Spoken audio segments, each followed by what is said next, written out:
The trunk hit the dusty boardwalk with a sound like a coffin lid dropping, and Jane Merritt's heart nearly stopped when the man who had carried it turned to her with eyes that held the weight of 1,000 buried secrets.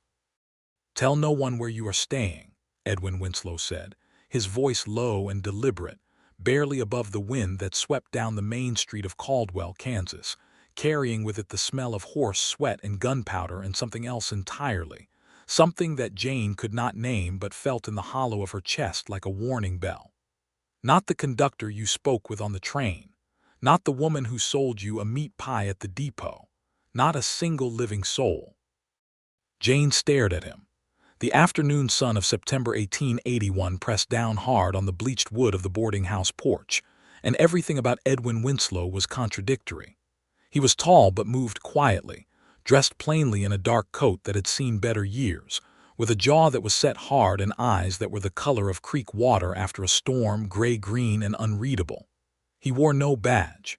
He wore no flashy gun belt, though she could see the faint outline of a pistol beneath his coat. He was the kind of man you would not notice in a crowd, and she had the sudden and very certain feeling that this was entirely deliberate. "You carried my trunk," she said, because she had to say something, because the silence between them was already beginning to feel like a trap closing around her ankles. "I did. I did not ask you to." "No," Edwin said. "You did not." A muscle moved in his jaw. He picked up his hat from where he had set it on the porch railing, placed it back on his head with the particular economy of motion that she was already beginning to associate with him, and turned to go. "Wait," Jane said, and hated herself slightly for saying it. He stopped. He did not turn around immediately, and in that pause she saw something in the line of his shoulders that looked startlingly like a man bracing himself for something painful. "Why?" she asked. "Why should I tell no one?" He turned then, and she saw it again, that thing behind his eyes, that shifting darkness that was not cruelty but was certainly not safety either. "Because there are men in this town who will want to know where you sleep," he said. "And I intend to make sure they do not find out before I can handle the situation." Then he walked away down the street without another word, and Jane Merritt stood on the porch of the Caldwell boarding house with her trunk at her feet and her pulse hammering in her throat, trying to understand how within 20 minutes of stepping off the Kansas Pacific Railroad she had already become entangled in something that felt dangerously close to the thing she had come to Caldwell to escape. She had come to escape a man named Gerald Ashford. She had come to escape his money and his connections and his absolute certainty that she belonged to him. She had come 300 miles from St. Louis with a forged letter of introduction to a dressmaking shop, $42 sewn into the hem of her traveling skirt, and a determination so fierce it had kept her upright through 2 days of rattling train carriages, and one very ill-advised decision to trust a stranger at the depot. But then, Edwin Winslow had not looked like a stranger. He had looked like the only solid thing in a place that was still figuring itself out. Let her tell it from the beginning, because the beginning is the only place where it makes any sense at all. Jane Merritt was 24 years old in the autumn of 1881, and she had spent the previous 3 years of her life engaged to Gerald Ashford of St. Louis, Missouri, a man of considerable fortune and considerably less conscience. She had been introduced to him through her father, Robert Merritt, who ran a modest dry goods store on Chestnut Street and who had seen in Gerald Ashford the solution to a problem that had been troubling him since Jane's mother died and left him alone with 2 daughters and a mortgage that did not care about grief. Jane had tried. She had tried very genuinely and very earnestly to love Gerald Ashford, because she was not a woman given to romantic fantasies, or at least she had not thought herself to be.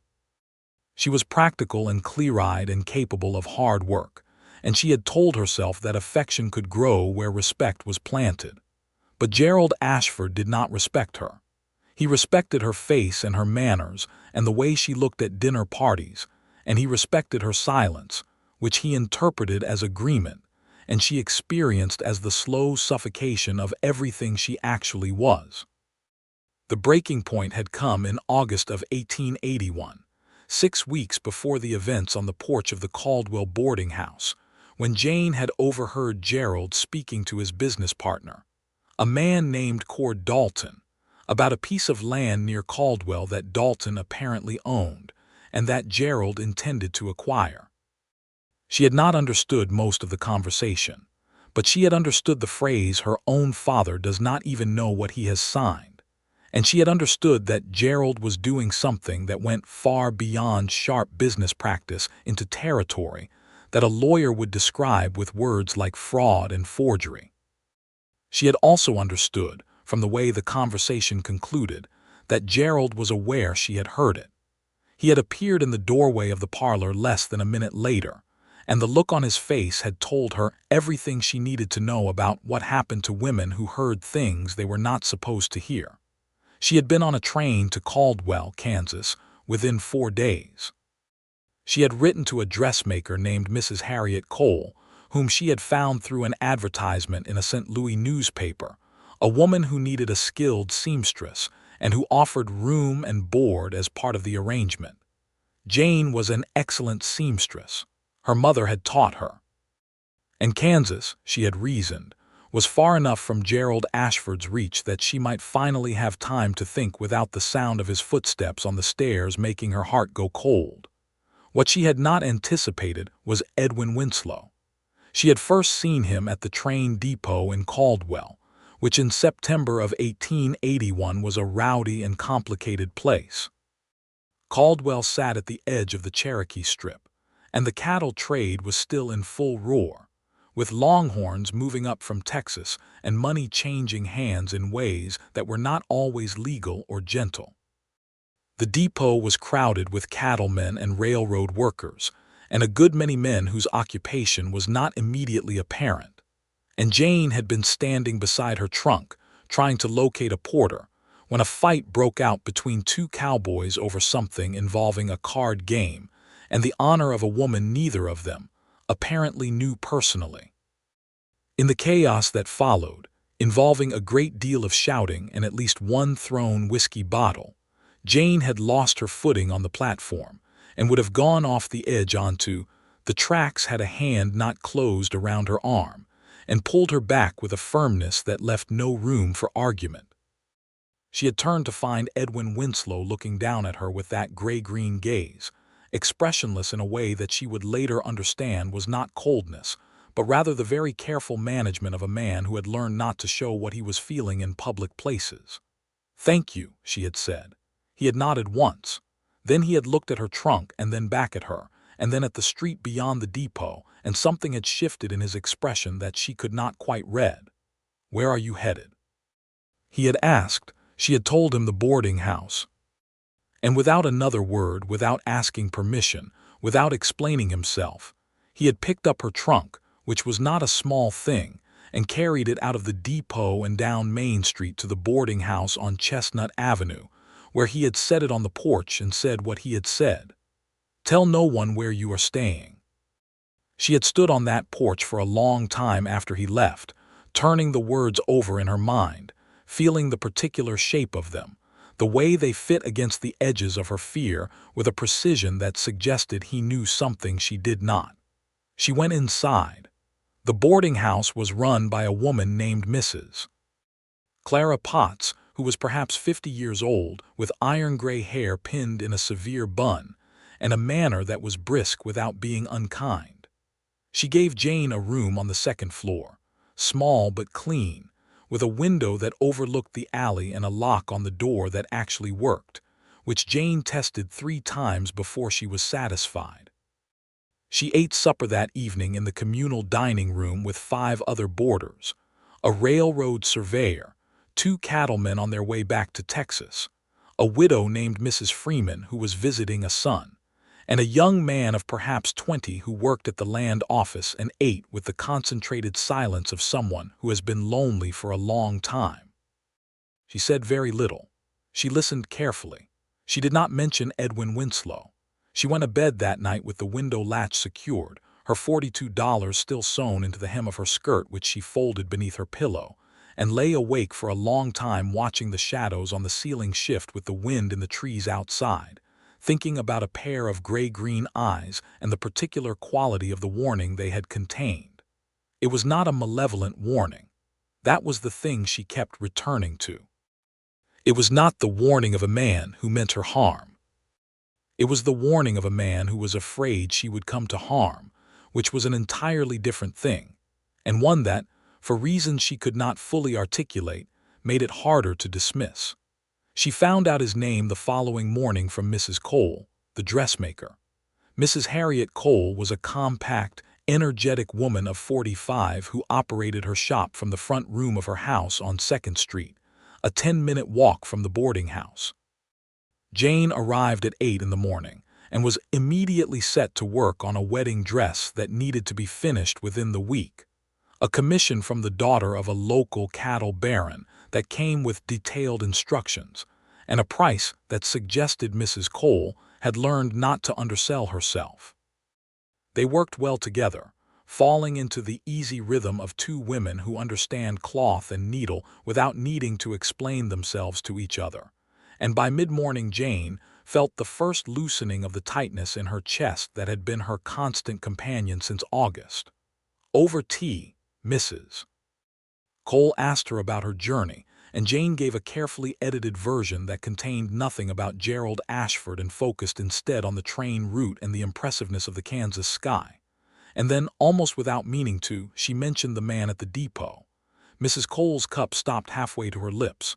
"Tall man," she said. "Dark coat, quiet." "Very quiet," Jane agreed. "That is Edwin Winslow," Mrs. Cole said, and set her cup down with a care that told Jane the name carried weight. "He has been in Caldwell for about 6 months now. He is not a man to be concerned about in the way you might think. He is not violent, not to ordinary people, not to women, not to anyone who has not given him cause. But he is not entirely what he appears to be, and you would be wise to understand that before you spend any more time in his company." "He carried my trunk," Jane said. "I was not sure that constituted company." Mrs. Cole smiled despite herself. "No, but knowing Edwin Winslow, it is the beginning of something." She paused. "There are people in this town who are afraid of him. And there are people in this town who want him dead. And the remarkable thing is that neither group is entirely wrong in what they believe about him." Jane absorbed this. "What do you believe about him, Mrs.?" Cole was quiet for a moment, smoothing a piece of silk with her palm. "I believe he is a man who has done things he is not proud of," she said carefully. "And I believe he is trying very hard to become something different. Whether he will succeed is another matter." She looked up. "He told you not to say where you are staying, did he not?" Jane went still. "How did you know that?" "Because he does that," Mrs. Cole said. "He has done it twice before that I know of. A woman traveling alone arrives in Caldwell, and Edwin Winslow appears like a shadow and tells her to be careful about who knows her business. Both times it turned out the woman had reason to be cautious. Both times nothing bad happened to them." She tilted her head.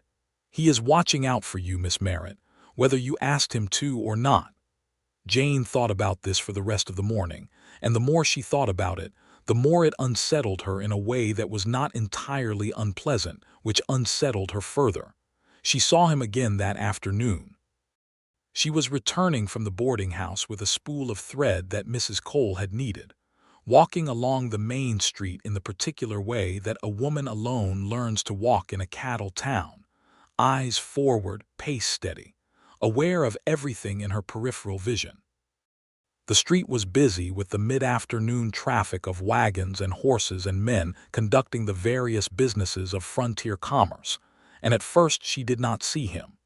Then she did, and the reason she had not seen him immediately was instructive.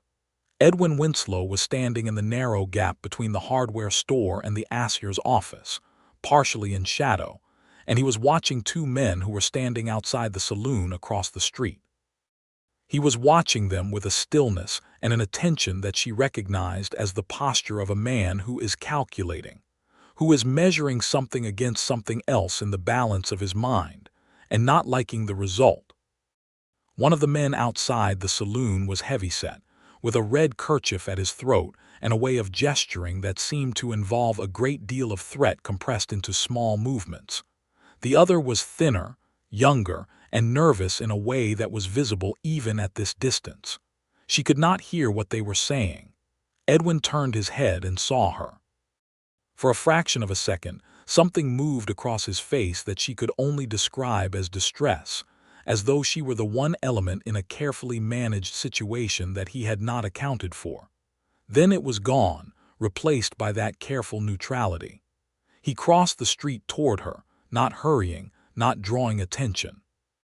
"Miss," he said when he reached her, and his voice was so quiet she had to lean slightly toward him to hear it. "Walk past me. Do not look at the two men outside the saloon. Turn left at the corner." "Why?" she said, also very quietly, because something in his manner made her understand that this was not the time for argument. "Because the large man with the red kerchief is named Cord Dalton," Edwin said, "and he has been asking about a woman from St. Louis who arrived on yesterday's train, and I would very much prefer he did not see your face." The world shifted sideways. Cord Dalton. The name hit her like a cold hand pressed flat against her sternum. Cord Dalton, Gerald Ashford's business partner. Cord Dalton, who had been in her parlor in St. Louis, who had seen her face half a dozen times at Gerald's dinner parties, who would absolutely recognize her if he looked in her direction. She walked past Edwin without another word, turned left at the corner, and stood pressed against the side wall of the millinery shop with her heart slamming against her ribs and her hands shaking in a way she could not control. He appeared beside her less than 30 seconds later. "How do you know about Cord Dalton?" she demanded, and her voice came out not as loud as she intended because the shock of the name had stolen most of her breath. Edwin looked at her for a long moment. She had the sense that he was making a decision, one of those decisions that once made cannot be unmade, and that he was making it faster than was comfortable.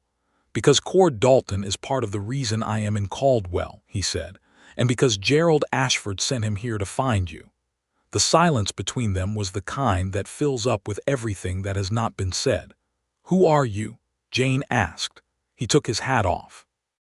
It was a small gesture, but it changed the quality of his presence entirely, made him suddenly less opaque, more human, more someone standing in front of another person with something to explain. "My name is Edwin Winslow," he said. 6 years ago, I rode with a man named Cole Rafferty who ran a gang operating between Kansas and the Indian Territory. I was 21, and I had no money and no prospects and a great deal of anger at the world, and those are not reasons or excuses, only facts. He looked at her steadily. "I have not ridden with anyone in 4 years. I turned informant for the United States Marshal's Office in 1879, and in exchange for information that led to the arrests of several men including Cole Rafferty, I was given a new identity and told to make myself scarce." "You are a former outlaw," Jane said flatly. "Yes, working for the Marshal's office. Informally, when they need me." He paused. "Gerald Ashford and Cord Dalton have been running a land fraud operation out of St. Louis that involves property in the Cherokee Strip. Marshal Davis in Wichita has been building a case against them for 8 months. When he learned that a woman who had direct knowledge of the operation had left St. Louis, he sent me to Caldwell because I know this territory and because Dalton does not know my face." Jane stared at him. "You are telling me that the United States Marshal's Office knows about Gerald Ashford?" "They know about the land fraud, yes. What they need is a witness who can speak to specific conversations, specific documents, specific dates." He met her eyes. "They need someone who heard what you heard, Miss Merritt." She understood then, with a clarity that was almost physical, how completely the situation had rearranged itself around her. She had run away from Gerald Ashford to be safe, and she had run directly into the center of the law enforcement operation that was trying to bring him down. She had $42 in her hem and a job at a dressmaker's shop, and she was suddenly, without having agreed to it, a material witness in a federal fraud case. "I cannot decide," she said, "whether you are the most convenient thing that has ever happened to me or the most dangerous." Something shifted in Edwin's expression. It was not quite a smile, but it was in the neighborhood of one, occupying the space where a smile might live in a man who had forgotten how to produce one naturally. "Possibly both," he said.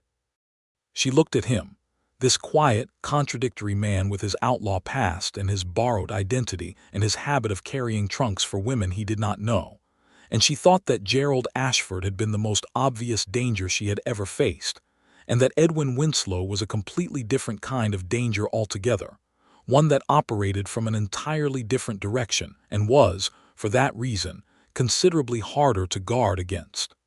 "What happens now?" she asked. "Now you go back to your boarding house and your work and you live your life as normally as possible," Edwin said. "Do not vary your routine. Do not contact anyone in St. Louis. Do not draw Dalton's attention." A pause. "I need to know what you heard, everything you heard, all of it, but not here and not now." "When?" "Tomorrow evening," he said. "There is a church on 3rd Street. Mrs. Potts at the boarding house attends the Wednesday evening prayer meeting, which means you will not be missed. The church will be empty at 6 o'clock. He put his hat back on. He looked at her one more time with those unreadable eyes that were, she was beginning to understand, not actually unreadable, only deeply guarded, which was not the same thing.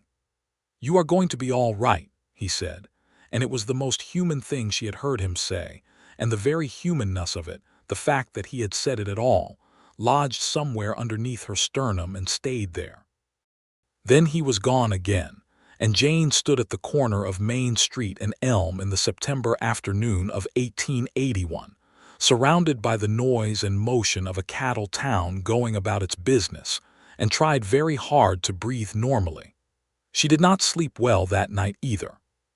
She spent the hours between supper and sleep, reviewing everything she had heard in that parlor in St. Louis, ordering it in her mind the way she organized a complex pattern, identifying the pieces and understanding how they fit together. She had a very good memory, clear and precise, the kind that retained details that other people let go of because they seemed incidental. She remembered dates and names, and the particular phrases Gerald used when he was being careful about what he said in front of witnesses he did not entirely trust.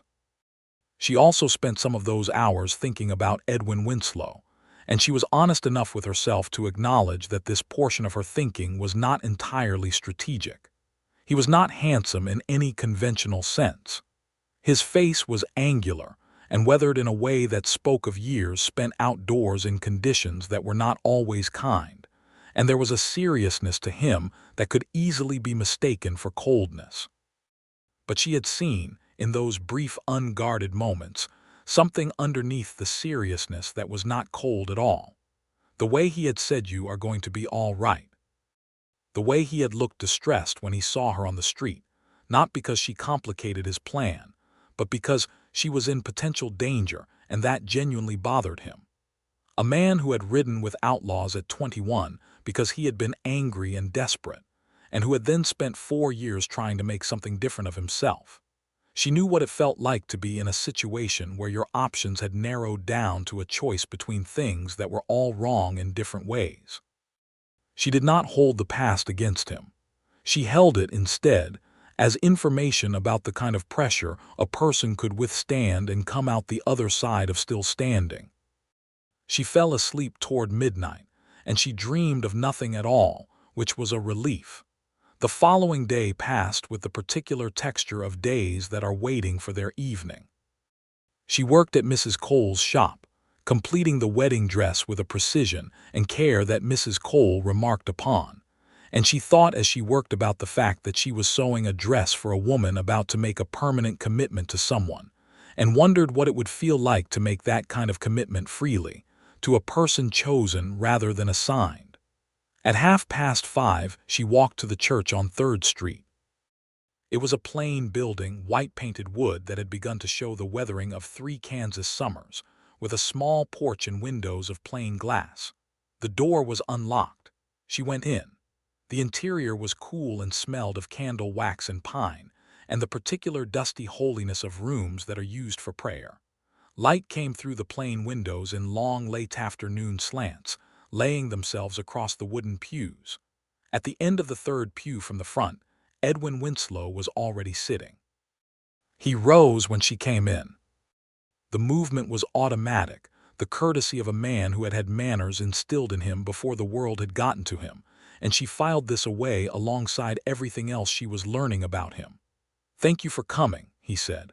"I did not think it was optional," she said, taking a seat in the opposite pew at an angle so they could speak without raising their voices.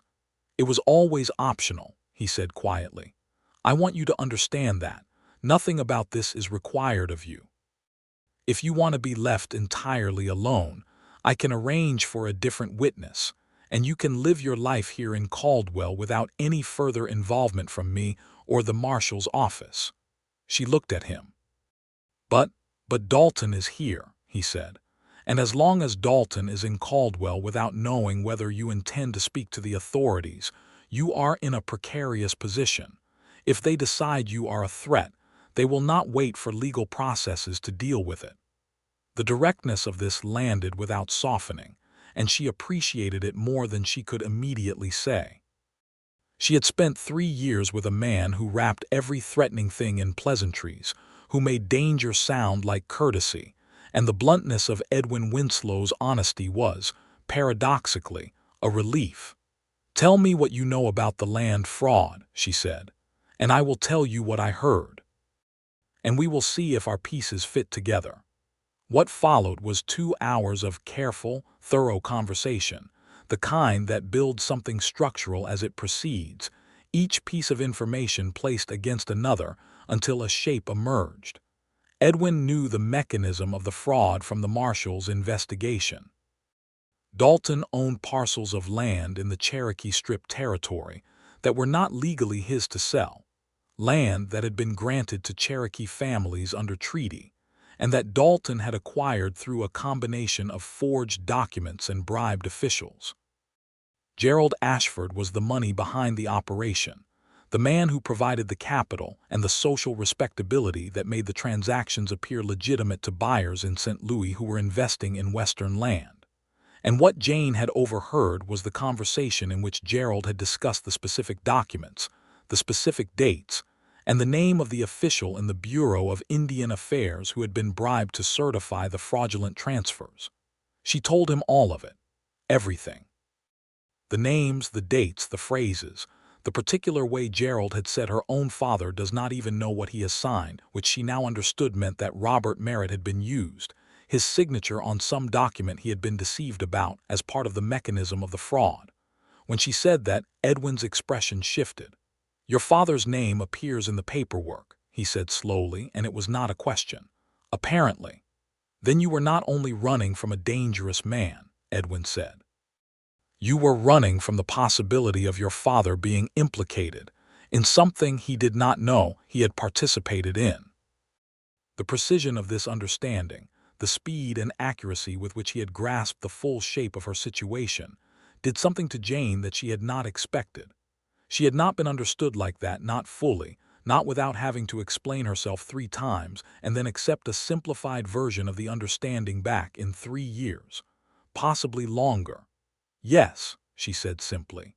He was quiet for a moment, looking at the plain cross on the wall above the altar. The evening light was changing, going gold and long, and in it he looked different than he had on the street, less managed, more present. "I will write to Marshal Davis tonight," he said. "With what you have told me, combined with the documentary evidence the office already has, he can move to make arrests. Dalton and Ashford could be in federal custody within 2 to 3 weeks. He paused. "Your father's role, given that he appears to have been a victim of the fraud rather than a participant, should be clarified in the process. I can ask Davis to be specific about that in the arrest warrants." "You would do that?" Jane said, and hated slightly that her voice came out with a catch in it, because she was not a woman given to being overcome. But the idea that her father, who had worked so hard for so long on so little, might be protected from the consequences of something he had not chosen, was almost more than she could hold steady through. "It is the right thing to do," Edwin said, and he said it simply, without ceremony, as though it were obvious, as though the rightness of a thing were a sufficient and complete reason for doing it. She looked at him in the golden evening light of that empty church and felt something shift inside her, some careful arrangement of wariness and self-protection that she had been maintaining for 3 years begin to move, the way ice moves in a river when the temperature turns, not breaking all at once, but beginning the process that will eventually make it impossible to hold the old shape. She did not say any of this. She was not ready to say any of this. She was a practical woman, and she understood that what she was feeling was the product of relief and proximity, and the extreme emotional vulnerability of a person who has been afraid for a long time and suddenly encounters something that feels like safety. She understood all of this clearly, and it did not entirely help.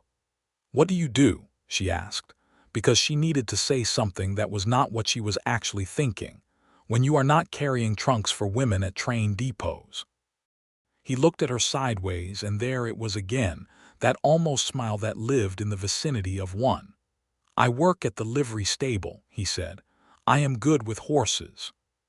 "Of course you are," she said, and something in her tone made him actually smile briefly, completely, the way a shutter opens for a moment and lets the light in before closing again. The church bell rang 7 and they both stood because Mrs. Potts would be home from prayer meeting and Jane needed to be at the boarding house. "Is it safe for me to walk back alone?" she asked. "Yes," he said. "Dalton spends his evenings in the saloon. He will not be on the street." He paused. "But I will walk the same direction." "Not with you, just in the general proximity." She almost laughed at this, at the very elaborate lengths he went to, and then she remembered that those lengths were not for appearance's sake but for her actual safety, and the almost laugh became something else, something quieter and more significant. She walked back to the boarding house in the September dusk, and she did not look behind her, but she felt him there, a quiet presence 2 streets over, moving in the same direction through the deepening shadows, and the feeling of it was not like being followed. It was like being accompanied. The weeks that followed had a particular quality that Jane would remember for the rest of her life, the quality of a thing being built carefully under pressure, the way you might construct something delicate in a high wind, with great attention and patience, and the constant awareness that the wind is still there. She worked at Mrs. Cole's shop every day. She was good at the work and she found genuine satisfaction in the precision of the cuts, and the logic of the construction, and the particular pleasure of seeing a garment come together from pieces that had been flat fabric an hour before. Mrs. Cole was warm and shrewd and gradually becoming a friend rather than an employer, and Jane was grateful for that, for the normalcy of it, for the way a day of good work could make everything else feel less overwhelming. Edwin wrote to Marshall Davis. The reply came within 5 days, and he brought it to her at the church on another Wednesday evening, and the look on his face when she arrived told her before he said a word that it was good news. Davis had enough. With Jane's testimony as to specific conversations combined with the documentary evidence already in hand, the case was solid. He would be coming to Caldwell personally to coordinate the arrests, which would take place within 10 days to 2 weeks. Jane would need to give a formal statement, which could be done in Caldwell rather than requiring her to travel, and her father's involvement would be noted in the warrant documentation as that of an unwitting participant rather than a co-conspirator. "Your father is protected," Edwin said, and watched her absorb it. She sat very still for a moment, and he did not rush her or speak into the silence, and she found that she was grateful for that too, for the way he seemed to understand that some things needed to be sat with before they could be responded to.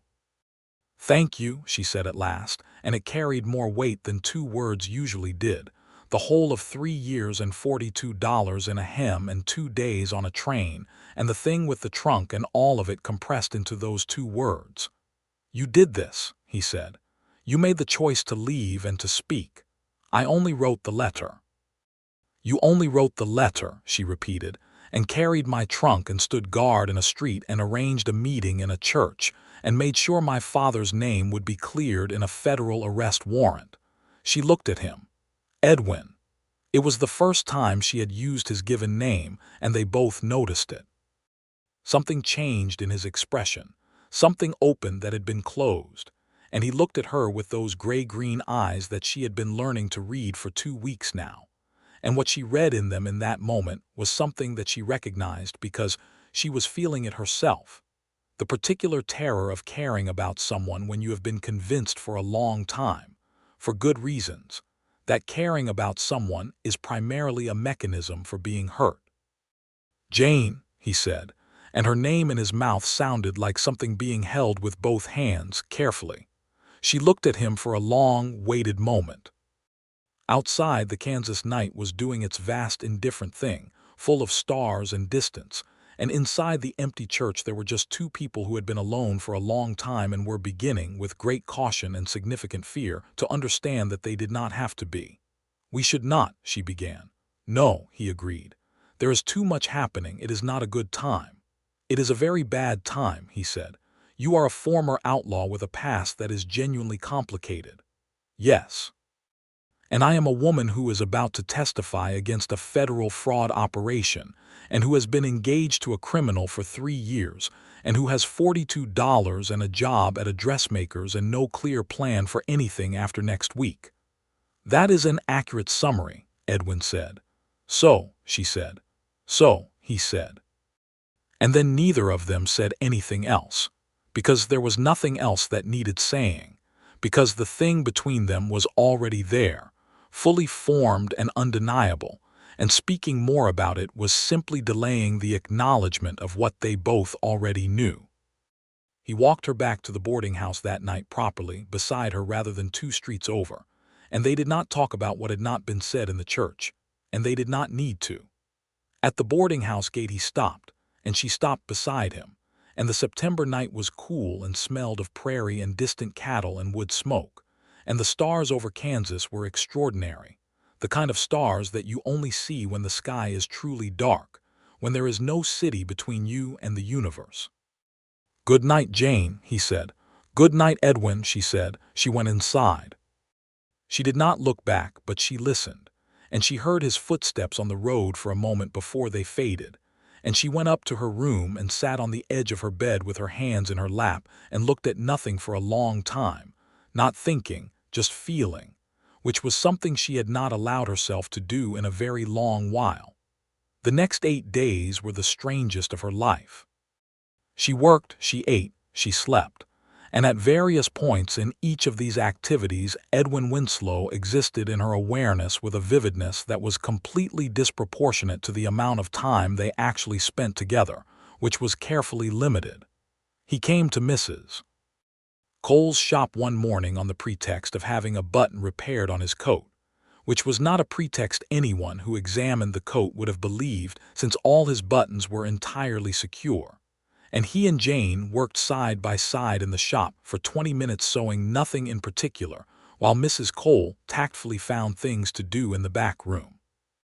He brought her a meat pie from the bakery on Thursday, appearing at the boarding house at noon with it wrapped in paper, and a completely straight face, saying only that he had been passing and thought she might not have had a proper lunch, and Mrs. Potts, who had observed Edwin Winslow's cautious orbit of her new boarder with the experienced eye of a woman who had seen romance bloom in unlikely soil, said nothing at all, but looked pleased in a way she was not entirely trying to conceal. On Sunday, he sat 2 pews behind her at the church service, which she only knew because she could feel him there, the way you feel a source of warmth in a cold room, without needing to turn around and confirm it. She did not tell him that she spent those 8 days in a continuous state of awareness that was entirely new to her, that the world had taken on a particular clarity and sharpness since that evening in the church when they had said what they had said, and not said what they had not said. She did not tell him that the idea of the arrests happening and the case being resolved, and her having no further reason to occupy the space she was currently occupying, frightened her, in a way that had nothing to do with Gerald Ashford and everything to do with the thought of his footsteps fading on a road and not coming back. She did not tell him any of this. Not yet. But she thought it, and the thinking of it was already a beginning. Marshal Thomas Davis arrived in Caldwell on a Thursday in mid-September, traveling with 2 deputies and the quiet efficiency of a man who had been doing this work long enough to be very good at it. He was perhaps 50, broad-shouldered, with a white mustache and eyes that were direct and not unkind. He met with Jane at Mrs. Cole's shop, which Mrs. Cole gave over for the afternoon with the practical generosity that Jane was coming to realize was central to her character. The statement took 3 hours. Jane told it all from the beginning, in the order it had happened, leaving nothing out and embellishing nothing, speaking in the clear and careful way she had organized it in her mind over those weeks. Davis listened with the concentrated attention of a man who was building something from her words, noting details, asking precise clarifying questions. And by the time they were finished, she felt both emptied out and, strangely, lighter, as though speaking the truth of something to someone with the authority to act on it had released her from the weight of having carried it alone. Davis shook her hand at the end and told her she was a brave woman. She said she was a practical one, which was more accurate. He smiled at this, the brief smile of a man who has met a good many people in the course of his work and can tell the difference between the brave and the practical and those rare few who are both. Edwin was waiting outside when she came out. He was standing by the gate with his hat in his hands, and when she came through the door he looked up at her with an expression that asked everything without saying anything. "It went well," she said. "He has what he needs." The breath he let out told her how much he had been holding. "Good," he said. "That is very good." She stood on the step above him, which put them at something close to the same height, and looked at his face in the afternoon light, and she thought about the way he had held his breath for her, about the meat pie on Thursday, about the button that had not needed repairing, and about the way her name sounded in his mouth like something being held with great care. "Edwin," she said. "Yes. I am going to ask you something, and I want you to answer honestly." "Always," he said, and she believed him. "When this is over," she said, "when Dalton and Ashford are in custody and the case is done, and there is no strategic reason for you to be in the vicinity of my movements, what happens?" He looked at her for a long moment.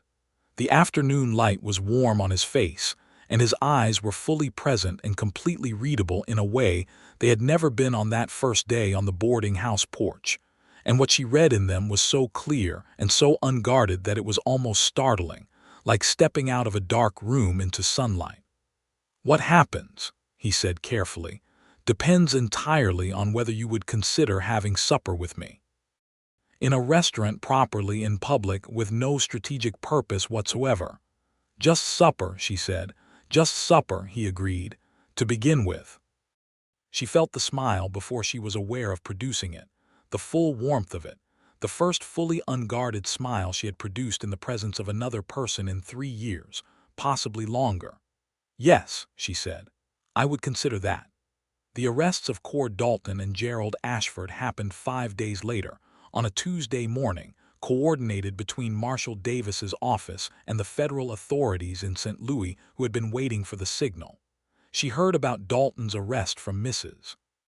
Potts, who had heard it from the wife of the man at the land office, who had been present when Davis's deputies walked into the hotel where Dalton had been staying and took him into custody over a breakfast of eggs and coffee that he apparently did not get to finish. Ashford was arrested the same morning in St. Louis, at his office on Locust Street, in the presence of his business associates and his secretary and 3 of the most prominent men in Missouri finance, which struck Jane as exactly appropriate and not something she was sorry about. She was in Mrs. Cole's shop when Edwin came to tell her, and he came in the front door without knocking, which was how she knew it was important, because he was otherwise exceptionally deliberate about these kinds of courtesies. "It is done," he said. "Both of them, federal custody as of 9 o'clock this morning." Jane set down the garment she was working on, her hands quite steady, which surprised her, and looked at him across the room. "And my father?" she asked. "Davis sent a telegram to his office this morning." "Your father has already been contacted, and his status as an unwitting participant formally noted. He is completely clear." The steadiness of her hands lasted about 15 seconds after that. Then they trembled very briefly, and she put them flat on the work table and breathed. Edwin crossed the room and stood close, not touching but present in that particular way he had, the way that did not require contact to be felt. "It is over," he said quietly.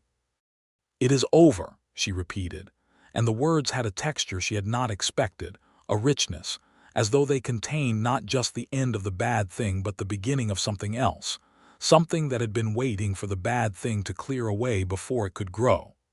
She looked up at him. He was very close, and his expression was open in a way she had only seen it be twice before, in the church and on the step outside Mrs. Cole's shop, and there was something in his eyes that she now knew well enough to name. She reached up and put her hand against his jaw, which was rough with the end of the day's stubble, warm and solid under her palm, and she felt him go very still in the way of someone who is afraid to move in case the thing that is happening stops. "Edwin," she said. "Jane," he said. And then Mrs. Cole, who had clearly been listening from the back room, called out cheerfully that she was going to step out for an hour on an errand she had just remembered, and the sound of the back door closing was very deliberate. He kissed her then, or she kissed him, or they kissed each other, which was the most accurate version, and it was nothing like anything she had experienced before, which was the point, because what she had experienced before had been chosen badly, and this was chosen well, chosen by two people who had learned the difference between a thing that looked like safety and a thing that actually was. The supper he had promised came 3 days later. The restaurant was a proper one, the best in Caldwell, which was not saying a great deal by the standards of St. Louis, but which had tablecloths and candles, and a proprietor who did not carry a gun in the dining room. Edwin wore a clean shirt and a coat that actually fit him, and Jane wore the green dress that she had been working on in her spare hours at Mrs. Cole's shop, a dress that she had made for herself with the good fabric and the care that she had previously reserved for other people's garments.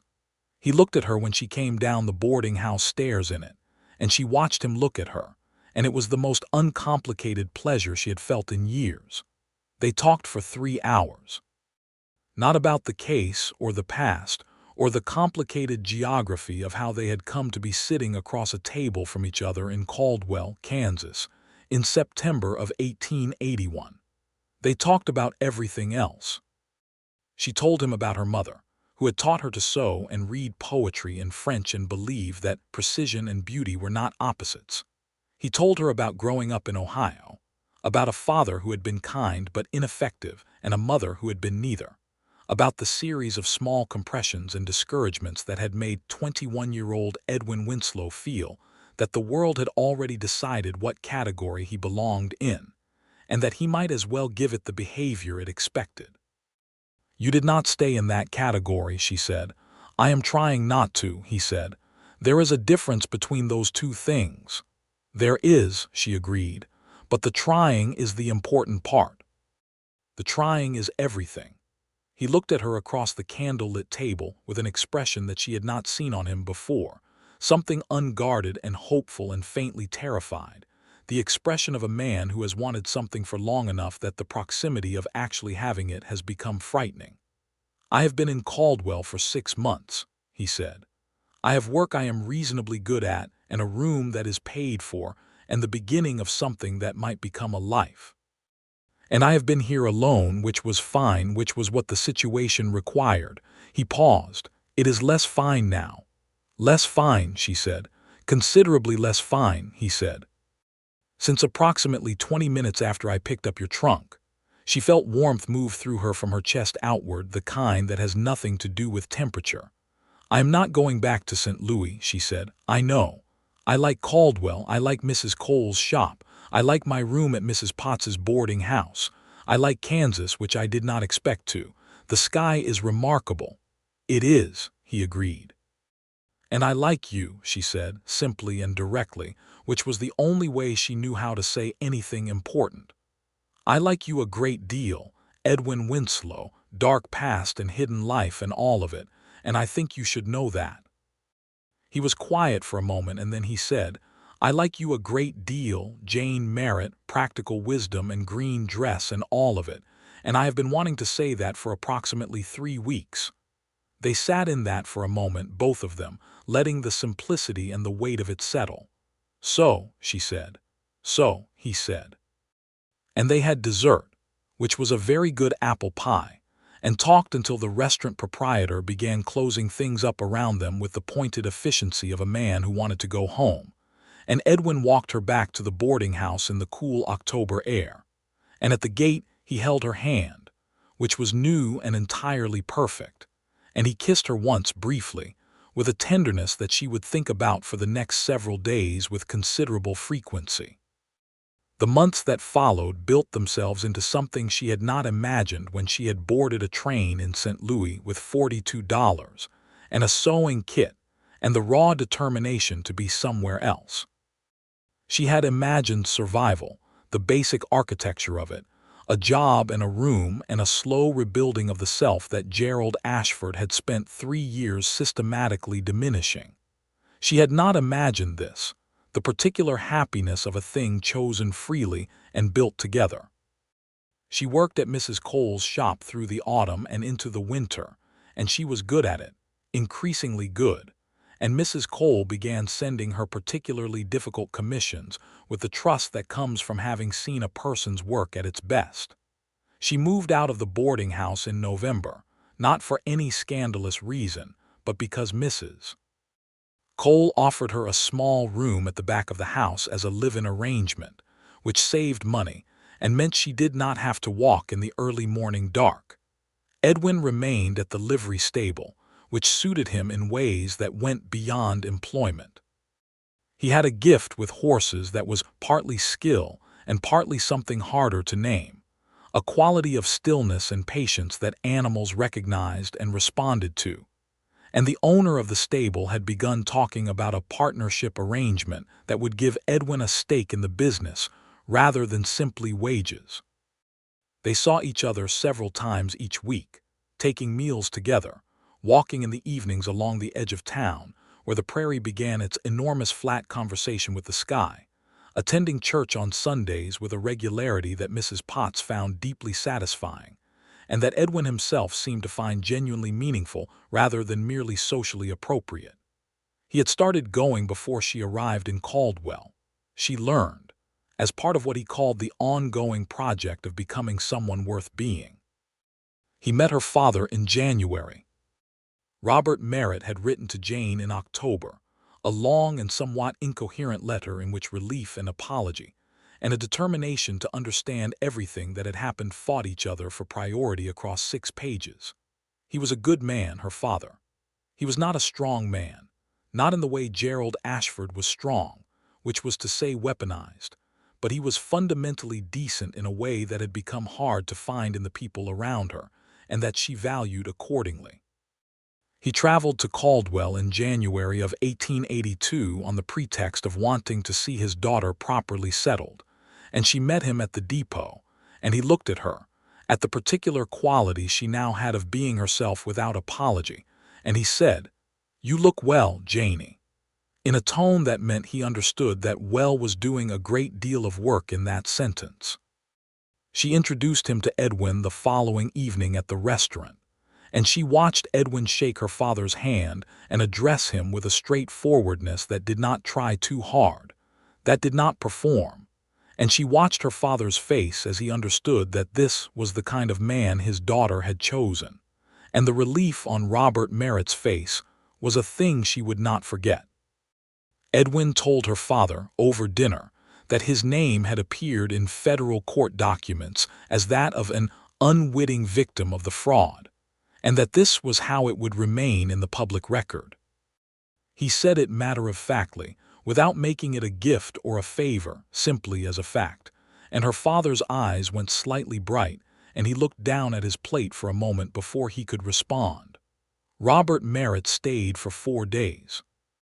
By the end of the second day, he and Edwin had found common ground in a shared interest in livestock breeds, which was not something Jane had seen coming, but which made a kind of sense. and she sat at the table one evening listening to the two of them talk about Hereford cattle versus Texas longhorns, with the deep pleasure of a person watching two things she loves becoming compatible.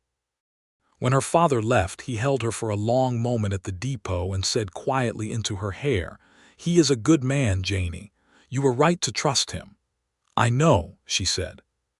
She wrote to her sister in February, a long letter that contained the truth of everything, the departure and the reason for it and the case and Edwin and all of it, and her sister, who was younger and more romantic and considerably less patient, wrote back a reply that was primarily composed of exclamation points and the observation that Jane had lived more adventure in 6 months than most people managed in a lifetime, and that she was coming to visit in the spring and expected to approve of everything personally.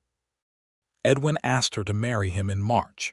He did it in the evening on one of their walks at the particular spot on the edge of town, where a low hill gave a view of the prairie to the west, and the sky was enormous, and the grass was beginning its spring return from winter brown to the thin cold green that would become the full summer gold.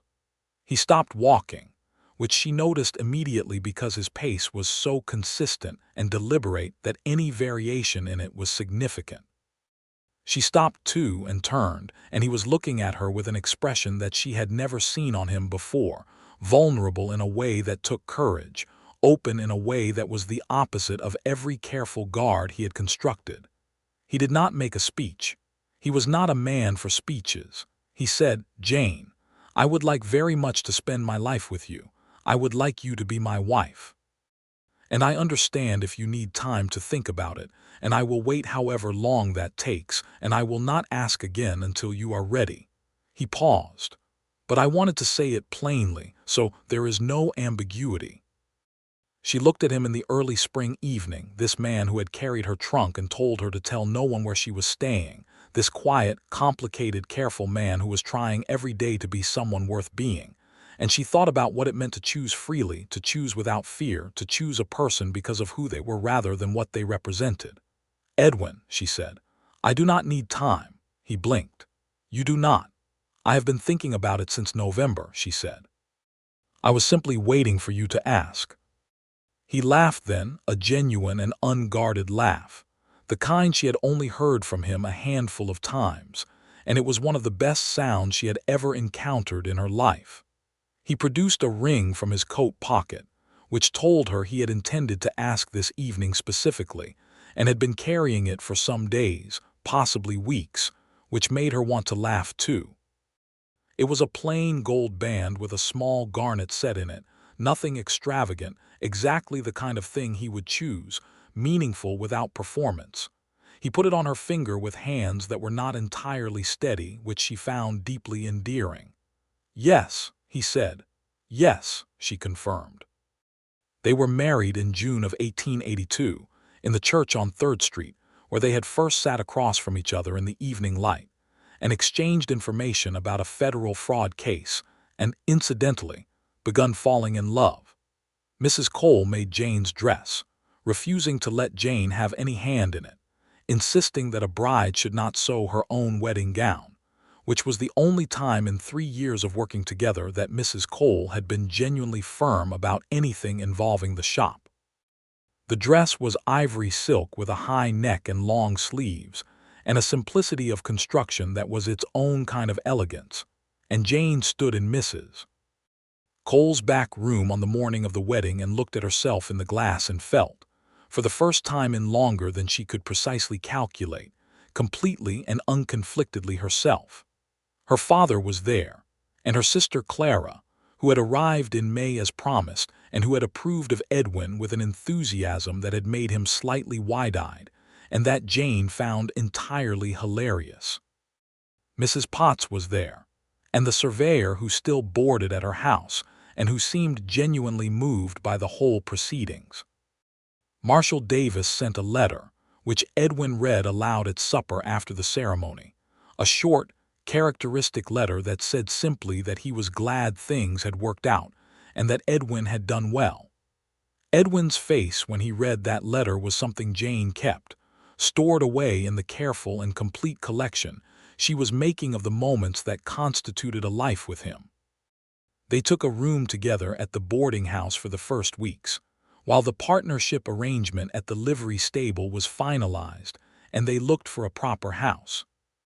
The partnership was signed in July, giving Edwin a 40% stake in the business and a manager's role that suited both his temperament and his skill. And in August, they bought a small house on Maple Street, 2 blocks from Mrs. Cole's shop, with a yard that caught the evening light and a porch that faced west toward the enormous Kansas sunsets. Jane continued at the dressmaker's shop. She had no intention of stopping. It was her work and her competence and her independence, and Edwin had never for a single moment suggested otherwise, had in fact actively encouraged the partnership arrangement with Mrs. Cole that gave Jane increasing creative authority over the shop's commissions. This was, she reflected, one of the many ways in which Edwin Winslow was the precise opposite of Gerald Ashford, who had wanted her capable enough to be impressive at dinner parties, and passive enough not to make use of those capabilities in any way he could not control. She thought about Gerald Ashford less and less as the months passed. The trial, which she followed through newspaper reports and occasional letters from Marshall Davis, concluded in November of 1882 with convictions on fraud and forgery charges for both Ashford and Dalton. Gerald was sentenced to 5 years in the federal penitentiary and Dalton to 7, which was longer because he had organized the scheme rather than merely funded it.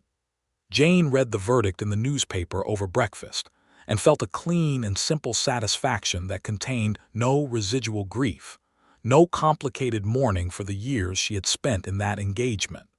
The time for mourning that had been during those years, and she had already done it.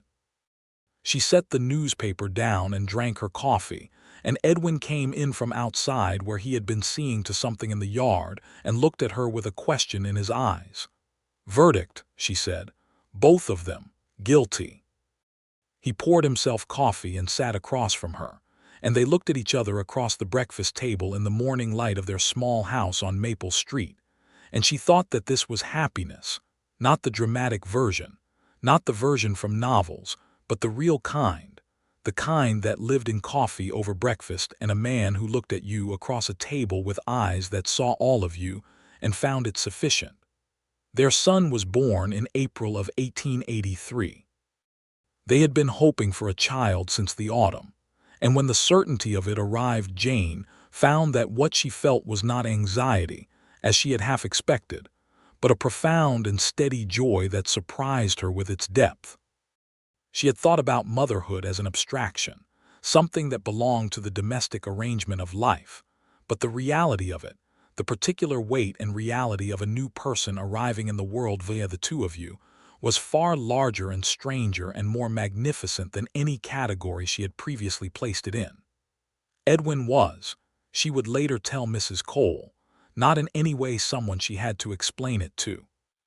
He had placed his hand on her growing middle one evening, feeling for the first movement, and the expression on his face when he felt it had done something to her that she did not have adequate language for, something in the region of the heart that was larger than the feeling she thought she was having. They named the boy Thomas after Marshall Davis, which was Edwin's suggestion and which Jane agreed to immediately. Thomas Robert for her father as the second name. Thomas Robert Winslow, born in the spring of 1883 in the house on Maple Street in Caldwell, Kansas, into a world that was more possible than the one his parents had inherited. He was a sturdy, serious baby who regarded everything with an attention that his mother recognized as Edwin's, and that made Edwin laugh in a slightly helpless way that was one of Jane's favorite things about watching him be a father. Clara came back in the summer of 1883, having in the intervening year developed a correspondence with the young man from the land office who ate his suppers in silence at Mrs. Potts's boarding house. His name was Henry, and he had turned out, over the course of 18 months of letters, to be neither silent nor lonely once he had a person to talk to, and Clara's visit became a courtship visit that concluded with a very pleased Mrs. Potts hosting an engagement announcement dinner at the boarding house for 12 people. Jane watched her sister's face across the table, bright with certainty, and thought about the particular gift of watching someone you love choose well. The years after that built themselves with the accumulating richness of a life that is genuinely lived. The livery stable partnership expanded in 1884 when the original owner retired, and Edwin bought the remaining stake, making him the sole proprietor of what was now called Winslow Livery and Stock, which became the most reputable such establishment in Caldwell and eventually in the county. He employed 3 men and had a relationship with every cattle outfit and railroad agent in 100 miles that was based on his reliability and his absolute honesty, which qualities he sometimes observed quietly to Jane in the evenings. He had acquired through the process of understanding precisely what the absence of them cost. Mrs. Cole retired from the dressmaking shop in 1885, selling it to Jane at a price that was generous to the point of being a gift in everything but name. Jane ran it herself for a year and then took on an apprentice, a young woman named Pearl who came from a family of modest means and who had the same quality Jane had had at her age, the quality of someone who was considerably more than their current circumstances suggested. Pearl was quick and talented and fiercely determined, and Jane mentored her with the same attention and generosity that she felt she had received from Mrs. Cole, because she understood by now that this was how good things propagated in the world, not by being kept, but by being passed on. Their daughter was born in 1886. They named her Eleanor, for Edwin's grandmother who had been, he said, the only person in his early life who had consistently expected good things from him. Eleanor arrived with considerably more noise and opinion than Thomas had, announcing herself with a vigor that suggested she had extensive views about the world and intended to express them at every available opportunity. Thomas, who was 3, regarded his new sister with the measured assessment of someone who is not yet sure whether this development is positive, and then fell completely in love with her within approximately a fortnight and became her shadow and protector for the entirety of their shared childhood. Jane ran her shop through all of it, through pregnancies and babies, and the general magnificent chaos of a household with children and animals, and the constant coming and going of a livery stable attached to the family name. She was respected in Caldwell as a businesswoman of good standing and better skill, which was something she had not exactly planned but that she understood now had always been possible, had always been the potential outcome of the choices she had made and the person she had chosen to make them with. Edwin, for his part, became something in Caldwell that he had not been anywhere before. Not famous, not loud about it, not the kind of man who sought recognition, but known, genuinely and positively known, as someone who was straight with you, who kept his word, who would help if you needed it and not ask for anything in return that wasn't already agreed upon. There were men in Caldwell who knew his full history, and among those men the general opinion was that the history was the history, and what mattered was what a man did with what came after, which was an opinion that the territory of southern Kansas, with its own complicated history of violence and displacement and reinvention, was generally equipped to understand. He spoke to Jane about his past in those years in the careful and honest way that had always characterized his communication with her. Not often, not obsessively, not with the performance of guilt that would have been about him rather than about honest accounting. But sometimes in the evenings, sitting on the porch with the last light going and the children inside and the sound of the prairie in the distance, he would say something that opened a door, and she would walk through it with him, and they would look at the thing together, and then close the door again, not in denial but in the acknowledgement that looking at it honestly was the only way to ensure it did not define the future. "Do you think about who you were?" she asked him once in one of those evenings. "Sometimes," he said, less than I used to, more clearly than I did at first. And he was quiet for a moment, looking at the dark line of the prairie against the fading sky. I think he was a young man who did not know how much he was worth, he said. And I think the most significant thing that has happened to me since then is learning that. She looked at him in the evening light, this man who was the most completely known person in her life, whose silences she could read and whose rare laughter she treasured and whose hands, rough with the work of horses and weather, were nevertheless the most gentle hands she had ever encountered. "You know what I think," she said. "Tell me." "I think the most significant thing that happened to you since then is that you carried a trunk down a dusty street in September of 1881 and said, 'Tell no one where you are staying.'" He looked at her, and the smile that had been arriving on his face since the beginning of that sentence reached full completion by the end of it, the full and unguarded version that she had been collecting for 6 years now. "It was a good trunk," he said. "It was a very average trunk," she said. "I carried it with exceptional skill." "You carried it without being asked," she said, "which is the only remarkable thing about the trunk carrying, and also the thing that told me everything I needed to know about you." He took her hand, the way he had taken it that first night walking back from supper, the simple and solid fact of it, and they sat in the evening together and listened to the prairie. And inside the house, Thomas was arguing with Alina about something that sounded important and probably wasn't, and the smell of wood smoke was coming from somewhere down the street, and the stars over Kansas were beginning their nightly arrangement of themselves across the enormous sky. In 1887, Marshall Davis died of natural causes at his home in Wichita, and Edwin attended the funeral and came back quiet in a way that Jane recognized as grief held carefully, and she sat with him through it, offering the particular company of someone who does not require you to be anything other than what you are in the difficult moments. Davis had been, Edwin said, the first person in an official capacity who had looked at him and seen potential worth investing in rather than a problem to be managed, and the debt of that was one he had tried to repay through the quality of everything he had done since. "You have repaid it," Jane said. "I intend to keep trying," he said. "Edwin," she said, and waited until he looked at her fully. "You have repaid it. You have repaid it in every horse handled honestly and every agreement kept and every morning you got up and were exactly who you said you were. Davis knew that.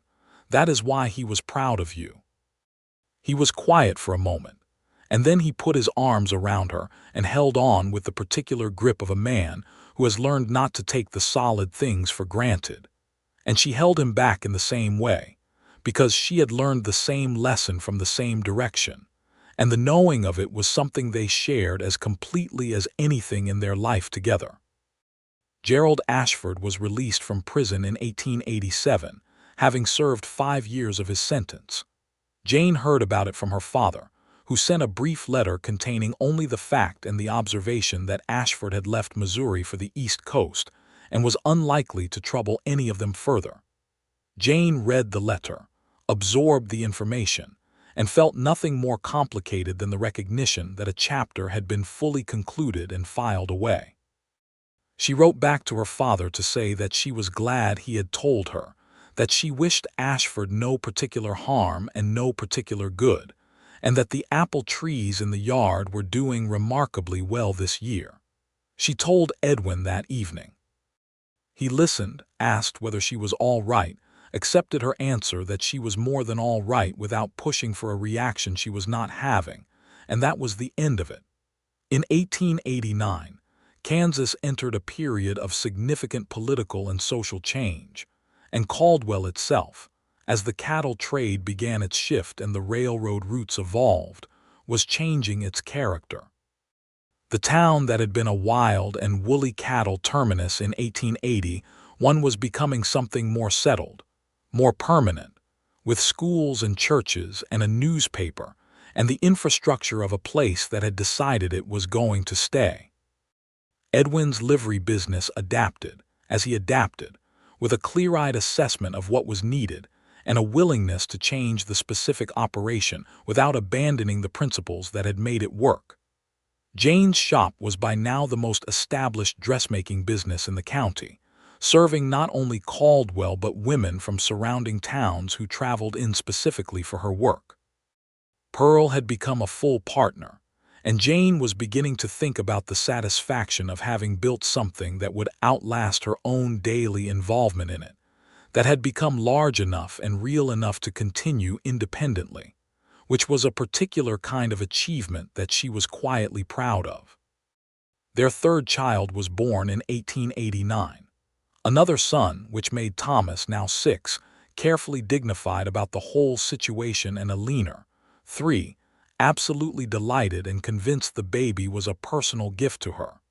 They named him James, for no particular reason except that it was a name they both liked and that had no complicated history attached to it, which was sometimes the best reason for a choice. James was, from the earliest age, the comic relief of the household, a child of irrepressible good humor, and a talent for finding himself in the middle of situations that had nothing to do with him. And the sound of his laughter, once it developed into its full form at about 14 months, was something that Edwin said made every other sound in the world seem comparative. The house on Maple Street had been extended by 1890, with a room added at the back and a proper kitchen replacing the original lean-to, and it had developed over the years the particular quality of a house that is genuinely lived in, not decorated but inhabited, full of the evidence of people with specific interests and ongoing projects, and the accumulated mess and richness of a real life. They sat on the porch on summer evenings, Edwin and Jane, with whatever combination of children was currently outdoor adjacent, and watched the enormous Kansas sunset do its work on the western sky, the reds and golds and that particular deep purple that arrived just before the dark. And Jane would sometimes think about a train station in September of 1881, and a fight over a card game, and a trunk that was not especially remarkable, and a man with gray-green eyes who had said 4 words that had changed the direction of everything. "Tell no one where you are staying." She had told no one. And in not telling, she had found the one person in the world who already knew everything worth knowing about where she was and what she was, not because he had information about her, but because he saw her, from that first moment on the platform, with the particular clarity of someone who had learned to pay close attention to the things that were true.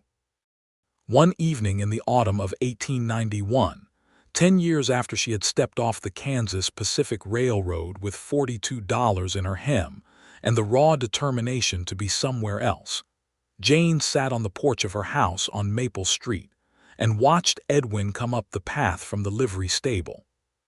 He walked with that same economy of motion she had clocked on a dusty boardwalk a decade earlier, but the carefulness of it had changed its quality over the years, had become less about management and more about a man who was comfortable in his own skin in a way he had not been when she met him. Thomas was inside doing arithmetic under protest. Alina was in the yard doing something with a collection of objects that appeared to be the beginning of a garden or possibly a small fort. James, aged 2, was sitting on the porch beside Jane with a stick and a profound sense of purpose. Edwin came up the porch steps and stopped, as he often did, just to look at her, and she looked back, and between them was everything that 10 years makes between two people who have been completely honest with each other, which is a kind of intimacy that has no equivalent and no adequate description. "Good day," she asked. "Good day," he confirmed. "2 new horses from Texas, beautiful animals. One of them has a temper." He paused. "I like him." "Of course you do," she said. He sat beside her, and James immediately transferred his attention and his stick to Edwin's lap, which Edwin accepted with the equanimity of a man who has been receiving small people's urgent offerings for several years. He put his arm around Jane, and she leaned against him in the easy way of long habit, and they watched the evening come in across the prairie. 10 years ago this month," she said. "I know," he said. "You carried my trunk." "I did.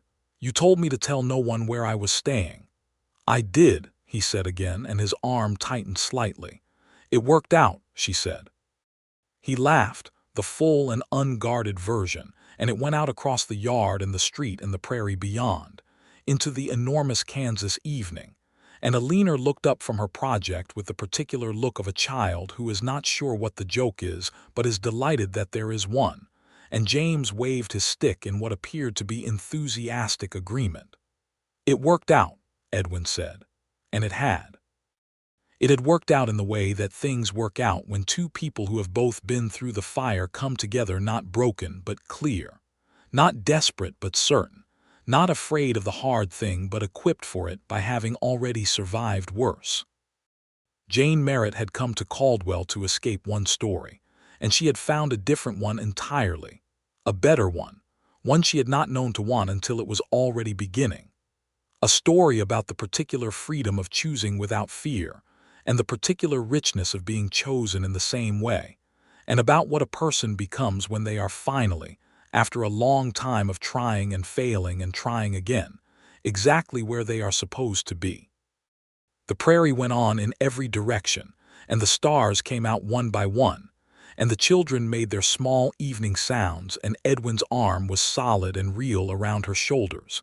And Jane Merritt, who was now Jane Winslow, who was a businesswoman and a mother and a wife, and if you asked anyone in Caldwell, Kansas, one of the most genuinely admired people in the county, sat in the gathering dark and felt something she had not felt for a very long time before she got off a train in September of 1881. She felt completely and absolutely at home.